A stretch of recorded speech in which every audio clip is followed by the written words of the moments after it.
我们现在已经进入了私人领地，我们要小心，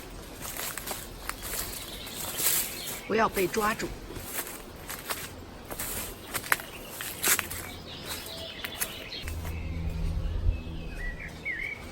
如果我们被抓住，我们就会被监禁24小时，或者是罚款。哈哈！现在我们就在巴黎附近，但是我们却像到了原始森林一样。我要钻过这里，我们要钻过这里。前面会不会出现一个大龙啊？我们叶公好龙的民族。OK。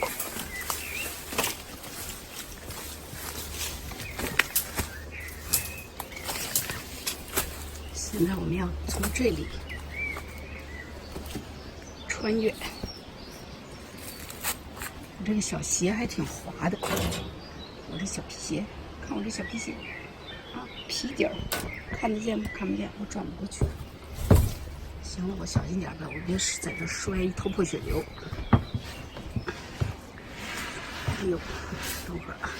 哎，天哪，不行，这美丽的裤子。这是扎人的草，一扎能好几天不疼。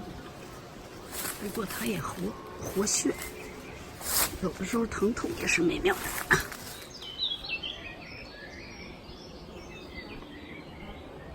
这棵树啊，起码要比这个房子还要古老。这个房子是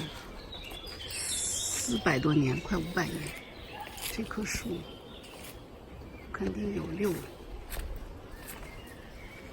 600、700年，或者上千年。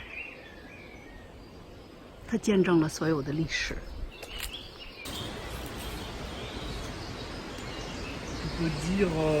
一个快1000年的树，你们看看，可以感觉一下它的能量，深深地吸进去它的能量。时间不存在，宇宙没有距离。你看到的时候，你就可以深深的呼吸，感觉它，它可能还会对你说话。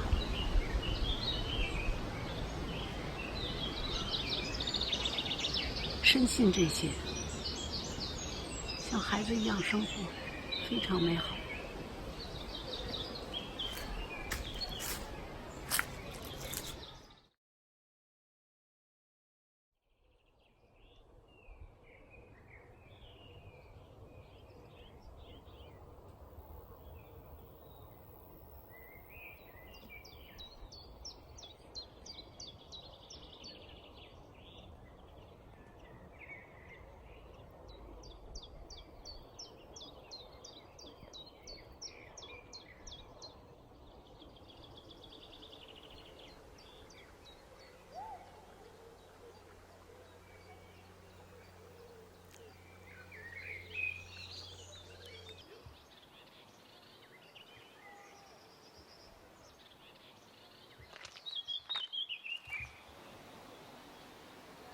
大家好，我今天要给大家介绍的一个主题是放下旧世界，迎接新世界。我选择了一个废弃的城堡，这个城堡离巴黎有60多公里。它曾经是法国城堡中的袖珍童话，但是它的主人是一个叱咤风云的，在法国历史上维护了3个王朝的非常重要的将军，他的名字叫 Jean-Louis de Nogaret。我们慢慢道来，我认为我选的这个地方，对于告别旧世界是非常非常有意义的一个地方。即便它是荒废的城堡，大家都可以看到它的美丽，它的美丽。好吧，我们现在看看这个荒废的城堡里还剩下什么，也可能还剩一个金碗钻石大项链。走吧。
历史上，东西方都有贵族制度。直白简单的说，那是一些能征善战、具备谋略的野蛮人和武士之间经过轮番大战胜利的那一批人，将土地切成不同的领地。人类从吃不饱到吃得饱，到吃的太多，然后到至死囤积也不分享。从奴隶制转到封建社会，都依序着因权力和财产高于其他阶级，从而自然形成出了一些上层社会。西方贵族制度中的公侯伯子男，他们拥有大小不同的领地，他们的义务和责任是要确保在灾难发生的时候保护疆土以及农民的安全。城堡随时都准备接纳附近的村民，但是几千年来，农民永远还是在被奴役的生存状态中。这就是物质三维到今天为止的一种现象。让我们再看看文明和艺术留下的童话故事，他们的结局是什么？国王和贵族过上了金衣玉食、仆人成群的幸福生活，从此他们的臣民也因为国王和贵族的庇护，过上了安全美好的生活，直到永远。过上幸福生活就成了所有人类的一个目标。千百年来，人类的奋斗到今天，的确在电视、电影、在报纸上，我们是看到了少数人过上了这样的生活，但是代价又是什么呢？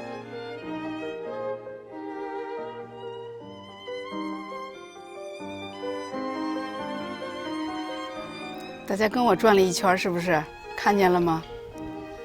我反正没有找到钻石，也没有找到黄金，只是一些废墟。这就是一个转换。转换，它是从一个死亡到一个重生的过程。既然我们知道，在上一节我们已经谈过，死亡是不存在的，死亡是一个能量的转换，所有能量的转换都会通过一个新的毁灭。那个毁灭是一个爆炸，它是一个把所有的东西都变成了一个混沌的状态。在你混沌的状态之后，你回到了一个无时间的状态，在这个状态下，你可以有足够的创造力，因为一切的记忆都被抹消了。我觉得这个城堡让我想起了去年法国巴黎圣母院着火的那个情形，正好是法国圣母院巴黎着火的那一天，我回到了法国。现在这个世界是如此之小，所有的信息都在1分钟之内迅速地传遍全世界。当我下了飞机到了戴高乐机场的时候，我并不知道圣母院正在着火，因为我下飞机的时候正好是下午2点。我4点到家的时候，朋友把信息传过来，当时我看到圣母院的火苗熊熊，我有一种要泪奔的感觉。但是当时我想，为什么你要哭？我只是问了自己一个为什么你要哭。那个时候我突然认为这个是一个我们全人类都值得思考的，为什么圣母院在众目睽睽之下着火，他为什么要消灭他自己？当时我对圣母院着火的那个激情无法忍受，所以我跑出家门，即便有很多时差，我拉了一匹马，我在树林里狂奔了1个小时，然后我豁然开朗。我发现生命就是这样，只有一句话：放下。你放下旧世界，你才可以迎接新的世界。我们时刻活在高速的运动中，如果我们不放下前一秒发生的一切，总是试图抓住什么来保持我们的安全感，那就确保了你将继续痛苦下去。太阳绕着银河系中心旋转的速度是每1秒钟230多公里。地球在银河系中的运动速度是不断变化的，但是大致它也是每1秒钟370多公里。闭上眼睛，想一下你自己的速度吧。对于我们的内部来说，我们的内部有亿万万个细胞，它们都是鲜活的个体，它们在服务于对他们来说是一个大的生命体，他们是喜悦的，他们和我们一起共舞。每6个月以后，你其实已经是一个全新的生命体，因为98%的曾经支持过你的那一批细胞已经离开了你。也就是说，他们死去了，他们转换了形式，去服务另一个大的生命形式。这难道是死吗？不，他们是在一个形式又一个形式的生命中跳跃、舞蹈、歌唱。这里面有谁是被奴役的吗？当然没有。大宇宙也在时时刻刻服务于小宇宙，这里有的只是美，只是壮观，只是给予后的喜悦。所有形式的美都将在活泼的运动中不断的周而复始的转换着形式。我在森林里狂奔，树林一排排的闪烁到我的后面，我必须放开视野，不去专注每一棵树，才可以保证我的大方向。这给了我一个启示，就是你要看到生命的全息。那个还在熊熊烈火中的圣母院，它一定是有一个警示的，我必须放下它。于是在跑了一段时间以后，我突然觉得很轻松，我发现了它的大美和永恒性。巴黎圣母院这个人类艺术的旷世杰作，在2019年4月15日站在熊熊的大火中，吸引了全世界的目光。巴黎圣母院它建于1163年，这么久远的一件举世的杰作，为什么要在大火中闪光的让所有的人看到它？那天晚上我们都在电视前，一家人，我们看到巴黎的男人们女人们一群群的跪在圣母院附近哭泣着，有的冲天大喊，他们不明白为什么，而我自己却显得那么安静。孩子们也不明白，一个艺术家对于美和艺术是如此的敏感，而我自己也让我自己吃惊，这是什么样的力量？我更冷漠了吗？不，相反的，我放下了旧世界，我以全息的视角看到了圣母院在熊熊的烈火中微笑，它仿佛在告诉世界，我没有死，我将以全新的面貌重新出现。我和你们一样，都永远要升华，这是生命的乐趣中最崇高的真谛。运动、喜悦的转换，周而复始。哇哦！就在那一刻，我的孩子们得到了我的分享。我的大儿子立刻在1个星期之后，用几幅老版画创作了几幅圣母院的作品，非常震撼，非常具有幽默感。于是我们的心是自由的，我们可以看懂熊熊烈火中的圣母院的圆满和美，以及它对人类的警示。